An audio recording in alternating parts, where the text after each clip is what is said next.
फिर इसके अंदर आपके ऊपर क्या बीतती है। पिछले 2 शेयरों में मैंने आपको ये बात बताई है कि एक में जब आपको कुछ हासिल हो जाता है तो कैसा महसूस होता है और एक में भी आपको जब हासिल कुछ भी नहीं हुआ होता तो कैसा महसूस होता है। इसके बीच में भी एक कैफ़ियत होती है, अगले शेर में उसको बयान कर रहा हूँ मैं कि ये मेरे टूटने गिरने का एक मंज़र था। ये मेरे टूटने गिरने का एक मंज़र था, ये रक़्स जान कुनी था, धमाल ज़ात ना था।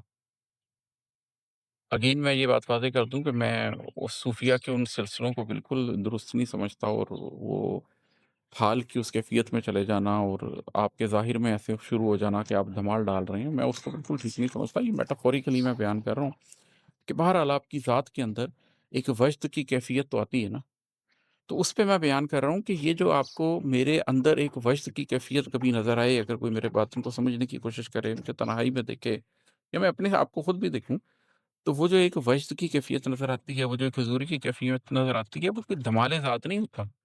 वो कोई आप बहुत मस्ती की हालत में नहीं होते, वो रक़्स जान को नहीं होता है। आप अपना हथेली पे जान रख के अंदर के सफ़र पे निकलते हैं, कल्ब की रास्ते के ऊपर बड़ी मुश्किलात आती हैं।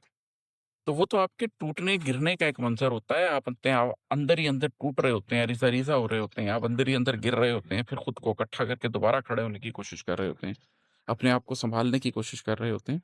तो ये टूटने गिरने के मंज़र के अंदर एक जानकुनी का रक़्स होता है आपके अंदर, कि मैं इस रास्ते पे मर जाऊँगा या मैं इस रास्ते पे कुछ पा सकूँगा। ये धमाल साथ नहीं होता, देखने वालों को शायद लगता होगा कि ये जो अंदर का सफ़र है, ये बड़ा कोई ऐसा मंज़र है कि जैसे एक रूह परवर माहौल है, उसके अंदर चाँदनी बिछी हुई है, अगरबत्तियाँ जली हुई हैं, खुशबुएँ ही खुशबुएँ हैं।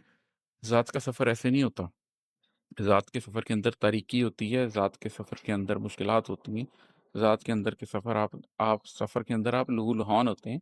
इसको अगर आप दुनियावी तौर पे मेटाफ़ोर दें, तो इसका मेटाफ़ोर ये नहीं बनेगा कि आप एक एसी वाले कमरे में सफ़ेद रंग की या हरे रंग की चाँदनी बिछा के बैठे हैं और उसके ऊपर आपने अगरबत्तियाँ जलाई हुई हैं और आप अल्लाहू अल्लाहू कर रहे हैं।